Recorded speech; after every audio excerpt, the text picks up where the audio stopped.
नमस्कार राजेंद्र सर। मैं आशा करती हूँ कि आप सही होंगे और आपको फर्स्ट ऑफ ऑल बहुत बहुत कॉन्ग्रेचुलेशंस आपकी बुक रिलीज होने पे। आप प्लीज हमें अपना एक बेसिक इंट्रोडक्शन देना स्टार्ट करें और किताब का भी एक बेसिक इंट्रोडक्शन दें और बाकी सबको इंट्रोड्यूस कराएं किताब से। Thank you very much. आपने मुझे बधाई दी, इसके लिए बहुत जी। बहुत धन्यवाद है आपका। जी। और जैसा कि मैंने बुक में मेंशन किया हुआ है कि मैं बेसिकली जो ट्रीटमेंट का एक पैथी है, फील्ड है आयुर्वेदा, जी। उससे मैं रिलेटेड हूँ। और लास्ट मोर देन 25 ईयर से मैं इस जी। फील्ड में काम कर रहा हूँ। दैट्स और ग्रेट। बेसिकली मैं पेशेंट केयर के साथ साथ एजुकेशनिस्ट भी हूँ। और ओके। मेरी पोस्ट एट प्रेजेंट प्रोफेसर है। जी जी Professor, I definitely. am working here at Banaras Hindu University. It is the okay. renowned university in the Asia, of and course. here it is the Institute of Medical Sciences. There is the Faculty of Ayurveda. Under that, the Department of Kaya Chikitsa, where I am okay. working. Alright So there I am alright. working as professor, and जी जी। in this under this post, under this designation, I am involved in UG, PG, PhD, and postdoctoral teaching, as अरे well as वाह। patient care and research in the field of Ayurveda. Basically, the Ayurvedic medicine, or we can say internal medicine, जी जिससे जी कि हम लोग बिल्कुल। कहते हैं कि कोई पैथी है, हर एलोपैथ हो, आयुर्वेद हो, होम्योपैथ हो, हर पैथी में डिफरेंट सब्जेक्ट्स होते हैं। और जितने भी सब्जेक्ट हैं, ब्रांचेज हैं, उन ब्रांचेज का अल्टीमेट लास्ट टारगेट होता है पेशेंट केयर करना, डिजीज बिल्कुल। को ट्रीट करना। तो डिजीज को ट्रीट करने की जो सब्जेक्ट है मॉडर्न मेडिसिन में, it is called medicine subject. Okay. और इन जी। आयुर्वेदा इट इज कॉल्ड काय चिकित्सा। काय चिकित्सा मीन्स मेडिसिन और इंटरनल मेडिसिन। तो उसी इंटरनल मेडिसिन और वी कैन से काय चिकित्सा से जो रिलेटेड जो हम लोग ट्रीटमेंट करते हैं पेशेंट का, डे टू डे जो डिजीजेज हैं, जो क्रोनिक एलिमेंट्स हैं। बेसिकली मैंने क्रोनिक इसलिए कहा कि in Ayurveda patients mostly chronic illness वाले ही आते हैं, मतलब बिल्कुल पुरानी बिल्कुल। बीमारियां। जी जी क्योंकि ये जी। नई बीमारियों के लिए है कि अगर हम इसकी जो है साउथ इंडिया की बात छोड़ दें, स्पेशली केरला वगैरह की, तो वहां पर तो कई बार जो फर्स्ट प्राइम जो थेरेपी है वो आयुर्वेदा है।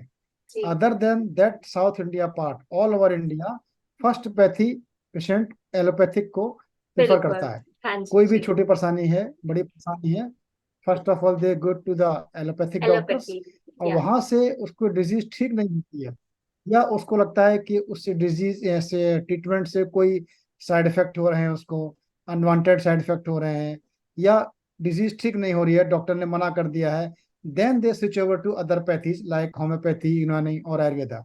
यस तो इसलिए डेफिनेटली। हमारा मेन फोकस रहता है यहाँ पर कि जो क्रॉनिक इलनेसेज हैं, पुरानी बीमारियां हैं, जिनमें और पैथी काम नहीं करती हैं, वो सफलता नहीं मिल पाती है, तो बिल्कुल। उनके लिए हम लोग आयुर्वेद में ट्रीटमेंट चिकित्सा करते हैं। इससे जी कि फायदा मिल सकता है और पेशेंट्स को फायदा मिलते हैं। उसी को हमने नट सेल में इस बुक में हमने जी जी कंपाइल किया हुआ है।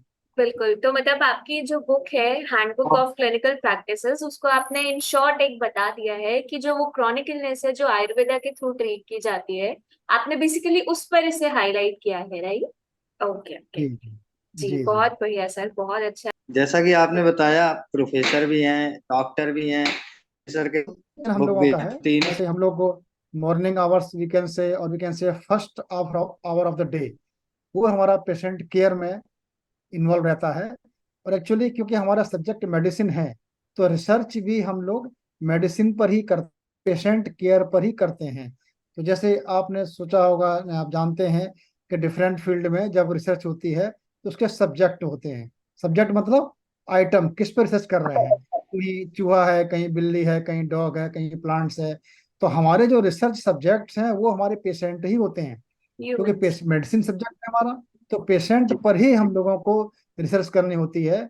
क्लिनिकल ट्रायल्स पेशेंट पर ही करते हैं कि जो दवा है, पुरानी दवा है, उसकी रिपर्पजिंग है, या नई दवा है, उसका हम अप्लाई करते हैं, उसको चेक करते हैं कि वो इफेक्टिव है कि नहीं इफेक्टिव है। तो मतलब हमारा पेशेंट केयर और रिसर्च दोनों काम एक साथ हो जाते हैं।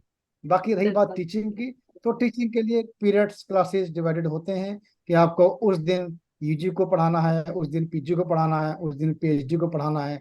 तो वो डिवाइडेड है और it is a big university, तो सबके टाइम शेड्यूल है। और इट इज नॉट कंपल्सरीली कि each and every professor has to take class every day. Weekly classes exactly. होती हैं, ट्वाइस वीकली क्लासेस होती हैं। So accordingly that is arranged.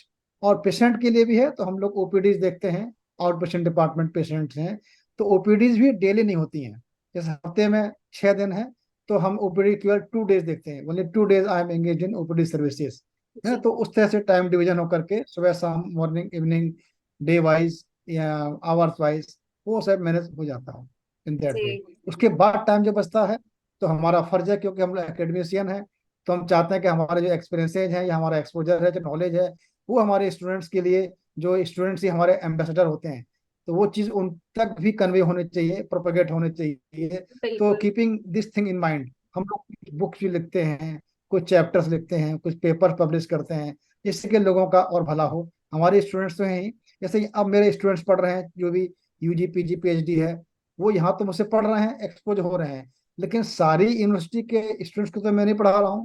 मेरे बिल्कुल। सब्जेक्ट के स्टूडेंट तो ऑल ओवर यूनिवर्सिटी में हैं, ऑल ओवर वर्ल्ड में वी कैन सी। तो अगर हम डेफिनेटली। पब्लिश करते हैं, बुक पब्लिश करते हैं, पेपर लिखते हैं, कॉन्फ्रेंसेज में लेक्चर देते हैं, तो वो सब जगह कन्वे होता है। तो टाइम निकाल के ये भी हमारा फर्ज बनता है कि हम अपनी नॉलेज को, अपने एक्सपीरियंसेस को शेयर करें और लोगों को डेफिनेटली। कन्वे करें। In that way we are managing our hours.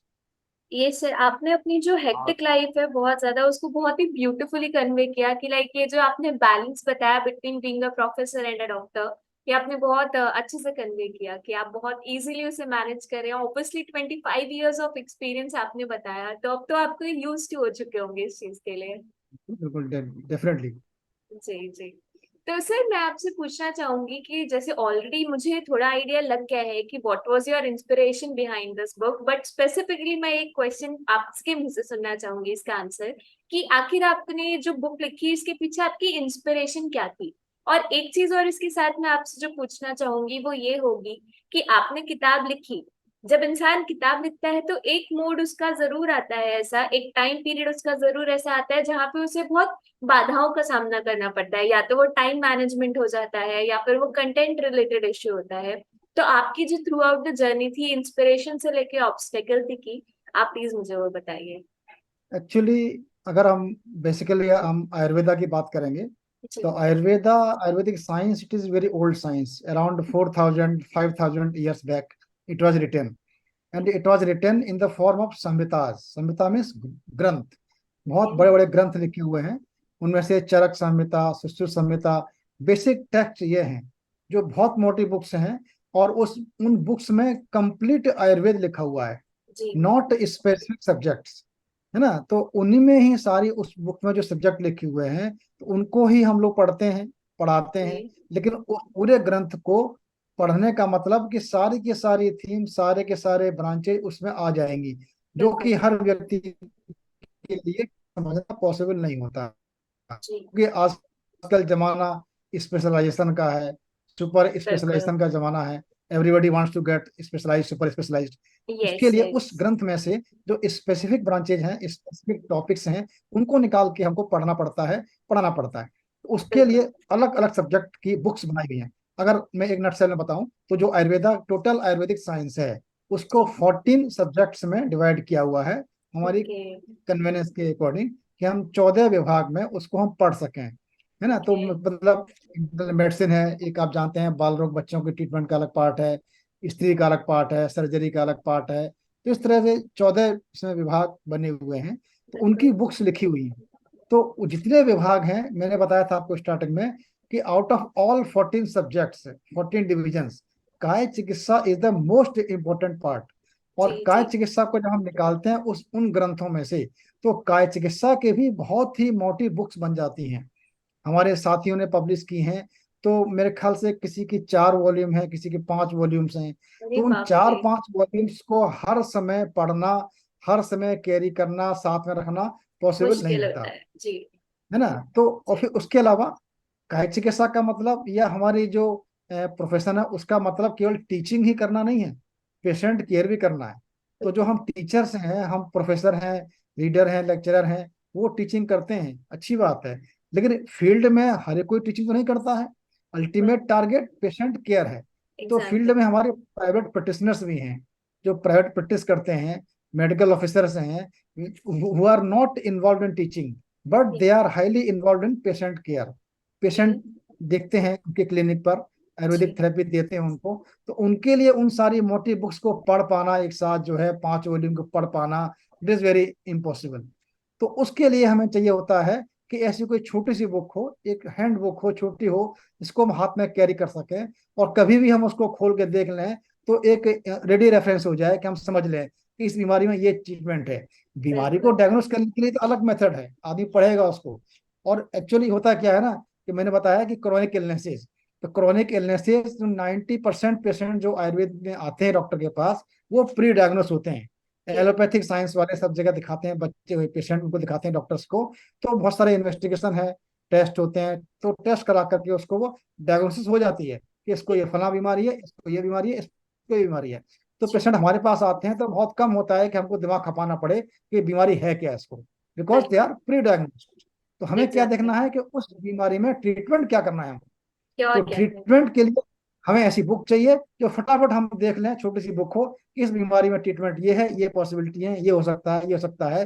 तो नॉट ओनली हमारे जो एकेडमिशियन, बट हमारे जो प्रैक्टिशनर्स हैं, उनकी रिक्वायरमेंट है। मेरे बहुत सारे सीनियर्स हैं, साथी हैं, उन्होंने मुझसे कब से कह रहे हैं, वो मेरे ख्याल से मोर देन 15 ईयर से बोलते हैं कि डॉक्टर साहब आपको इतना एक्सपीरियंस हो गया, आप अपने एक्सपीरियंस को कंपाइल करिए, अपनी बातें लिखिए, जिससे हम लोग जी। का भी भला हो, कि हम लोग उसमें आपके स्टूडेंट्स आपसे पढ़ लेते हैं, हम तो आपसे पढ़ते नहीं है। तो ऐसा बिल्कुल। कुछ आप कंपाइल करें कि हम लोग बुक देख लें, पढ़ लें, जिससे हमारे समझ में आ जाए कि इस बीमारी में ये इलाज है, इसका ये इलाज है, ये इसका इलाज है। तो बेसिकली मेरे जो सीनियर्स जो और जूनियर्स जो मेरे जो है प्रैक्टिशनर्स हैं, उनका इंस्पायरेशन, और फिर हमारे अंडर में बच्चे यहाँ पर एमडी पीएचडी भी करते हैं, स्टूडेंट्स आते हैं। तो जी। एमडी पीएचडी करते हैं, उनके पास टाइम लिमिटेड होता है। किसी के पास बिल्कुल। 3 साल है एमडी के लिए, पीएचडी के लिए 5 साल होता है। तो उसमें बिल्कुल। उनको सीखना होता है। तो बहुत सारी बातें हम लोग सिखाते हैं, बोलते हैं, और कई बार सिखाते हैं, बोलने में बहुत सारी बातें हम लोग मिस कर जाते हैं, कि बिल्कुल हमको सही बताना बात था, है। हमने नहीं बताया उसको, या जी। हमने बता दिया, स्टूडेंट ने उसने नोट नहीं किया उसको, उसने उसको गैस नहीं किया कि क्या सर बिल्कुल। ने बताया था। अगर हम उसको रिटर्न डॉक्यूमेंट दे देते हैं बुक के फॉर्म में, तो उन स्टूडेंट्स के लिए भी इजी हो जाता है कि वो आज भी पढ़ेंगे, समझेंगे, और कल को यहाँ से जब वो एमडी पीएचडी करके निकल जाएंगे, तब भी उसको रिवाइव रिकॉल करते रहेंगे, तो उनके हेल्पफुल एग्जैक्टली। होगा। तो ये मेरा बिल्कुल। इंस्पायरेशन था, मेरे स्कॉलर्स हैं और मेरे फ्रेंड्स हैं जो प्रैक्टिशनर्स हैं, जिनकी रिक्वायरमेंट है। इट वाज माय इंस्पायरेशन कि उनको करना है। और जैसा आपने कहा कि हर्डल्स, तो जी। हर्डल मुझे कुछ खास नहीं आया। हर्डल टाइम का जरूर हर्डल था।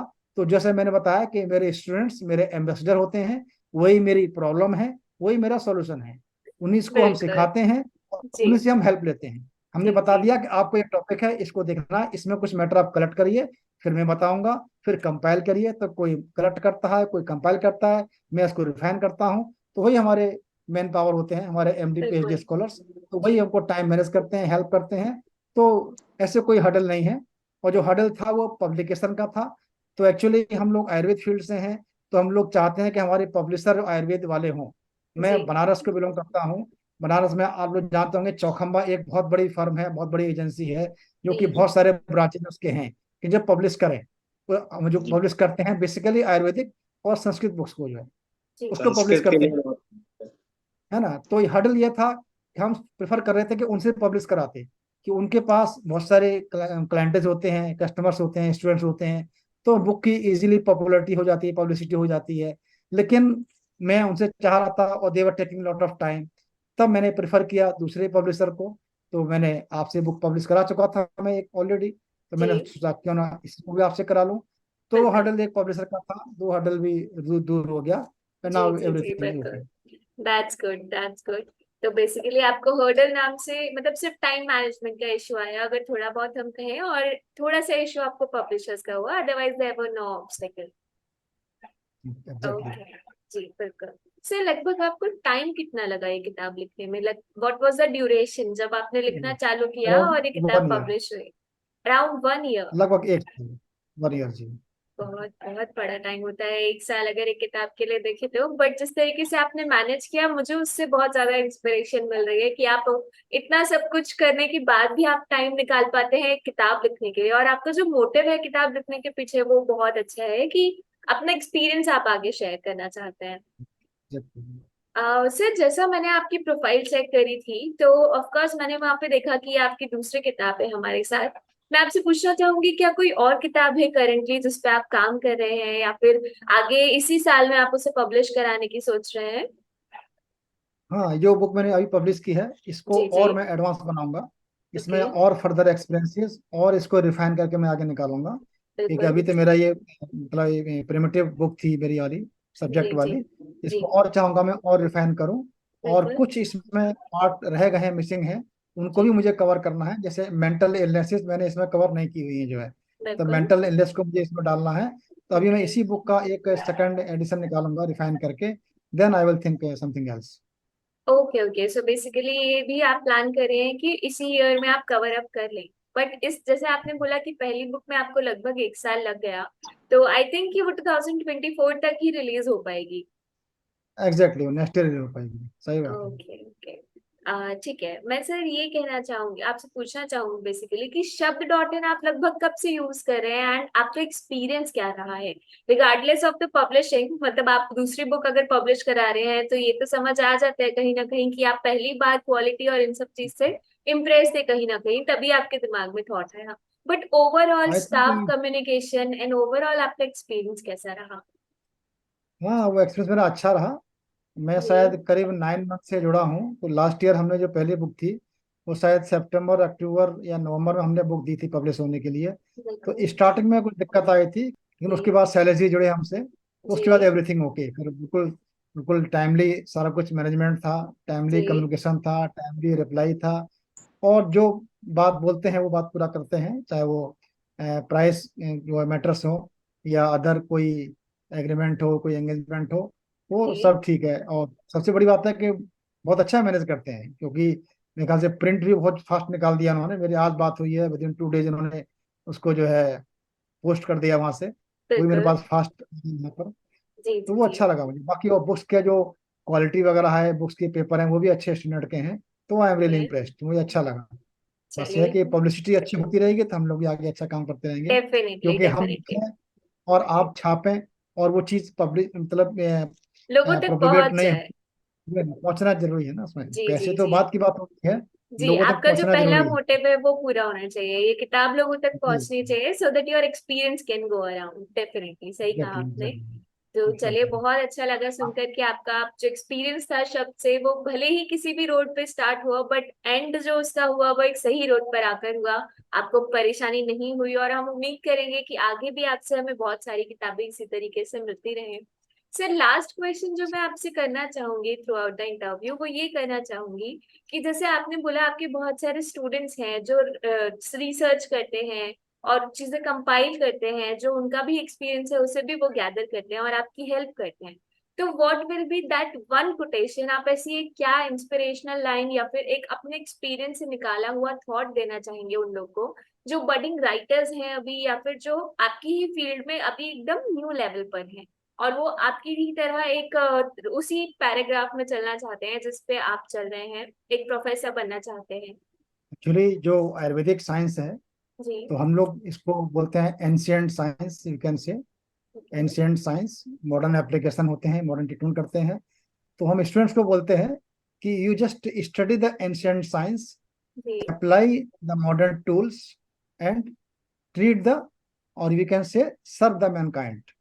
ये तीन जी। चीजें हैं, है ना। Study the ancient science, apply the modern tools and serve जी। The mankind. ये जी। जी। चीजें हैं। एक तो आपका मोटो होना चाहिए, और लाइन ऑफ डायरेक्शन ये होना चाहिए कि whatever you read, whatever you understand, don't forget to write. Because okay. If you are not writing then you are missing बिल्कुल lot of things. That's simple बिल्कुल definitely. Definitely. सही भी बात है सर। ना कि इतना सारा एक्सपीरियंस होने के बाद अगर आप लिखेंगे नहीं तो आगे कंपाइल कैसे होगा?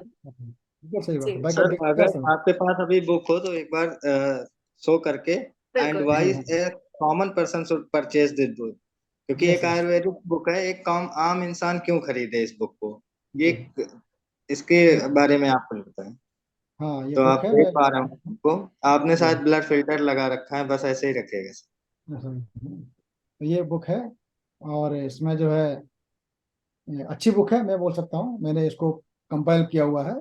और आप लोग जो भी इसको, जिनकी जानकारी में आती है वो इसको देखें, इसको लें, और it is very easy to carry, easy to understand, easy to read and easy to apply. जी जब भी जी। आप पेशेंट आता है, आप टाइम खाली से मिलता है, आप खाली टाइम में इसको देखें, खाली टाइम में इसको पढ़ें, और उसके अलावा भी जब संभव है, जब पॉसिबल है, तो इसको और रिफाइन करें, और इसको फीडबैक अवश्य दें, क्योंकि मेरा बिल्कुल इसमें फोन नंबर है, मेल है, सब डॉट इन पर फीडबैक भी लिखा जाता है। तो बिल्कुल। Don't forget to write your feedback so that we can improve our writing, improve our knowledge, and definitely get benefited. Take this book and serve the mankind.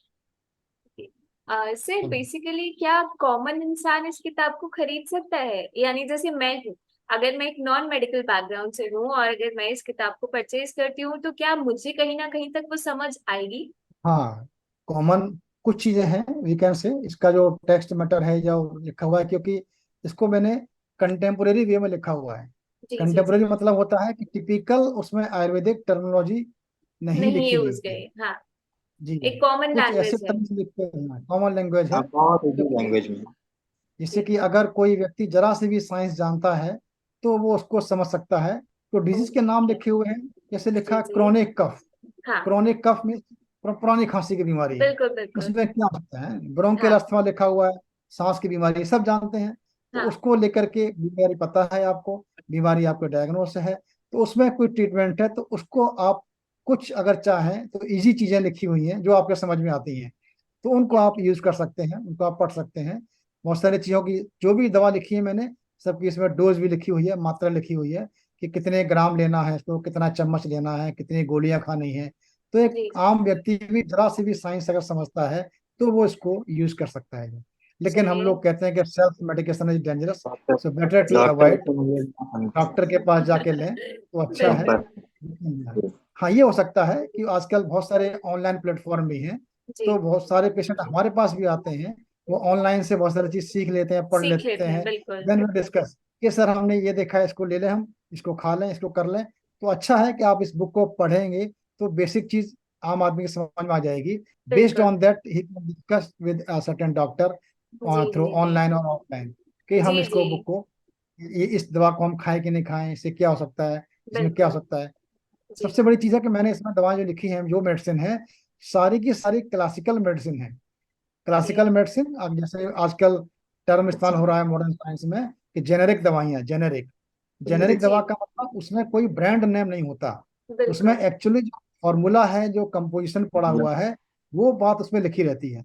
तो मैंने बिल्कुल। सारी के सारे यहाँ पर वही नाम लिखे हुए हैं कि जो क्लासिकल प्रिपरेशन है, और वो आयुर्वेद के किसी भी ग्रंथ में, किसी भी बुक में मिल जाएंगी उनको। अच्छा अच्छा। पेटेंट दवा होती है जो किसी का ब्रांड नेम होता है, एक दवा को एक कंपनी इस नाम से बेचती है, एक कंपनी उस नाम से बेचती है, तीसरी कंपनी किसी और नाम से बेचती है। तो दैट बिल्कुल creates a lot of confusion, कि पता नहीं बिल्कुल। कौन सी दवा खा रहे हैं, क्या खा रहे हैं, क्या नहीं खा रहे हैं। जी जी और जी। जो जेनेरिक मेडिसिन है, या जो मैंने क्लासिकल, हिंदी में कहते हैं हम लोग शास्त्रीय नाम, क्लासिकल मेडिसिन मैंने जो लिखी हुई है, सारे के सारे क्लासिकल हैं। तो वो कहीं भी देखेगा, नेट पर खोल के देखेगा, फट से मिल जाएगा कि हाँ ये दवा किस बीमारी की है, कहाँ दी जाती है। और किसी अच्छा भी अच्छा। आयुर्वेद की बुक में देखेगा, किसी ग्रंथ में देखेगा, तो they can find it there. तो इसमें कोई कंफ्यूजन वाली बात नहीं है कि नाम कहाँ से आ गया, ये किस कंपनी की दवा है, ये क्या कंपोजिशन है, ऐसा कुछ नहीं है। सब कुछ ब्लैक एंड व्हाइट है, और वो जेनेरिक वे में सारी दवाएं लिखी हुई हैं, उसमें कोई किसी को इनकन्वीनियंस नहीं होगी। Okay okay. बहुत बहुत बढ़िया अच्छा सर। लगा सर आपकी किताब के बारे में जान के। इनफैक्ट अब मुझे भी अंदर से लग रहा है कि मुझे भी ये किताब डेफिनेटली पढ़नी चाहिए। मेरे फादर है, वो बहुत ज्यादा मेडिसिन में इंटरेस्टेड है, डेफिनेटली मैं उन्हें ये किताब रिकमेंड करना चाहूंगी। बिल्कुल बिल्कुल श्योर। जी। Thank you. Okay sir, thank you so much for doing this interview with us and we are really glad कि आपने हमें दोबारा मौका दिया अपनी किताब के लिए। और हम उम्मीद करेंगे कि आपको आगे ही इसी तरीके से कामयाबी मिलती रहे और आपकी बहुत सारी किताबें शब्द रत्न के साथ पब्लिश होती रहे। Thank you very much for your best wishes and for जी your sir. Nice, wish to जी। See you again. Yes sir, thank you, definitely. Thank you so much sir. Thank you sir. Thank you, thank you sir, thank you sir ji.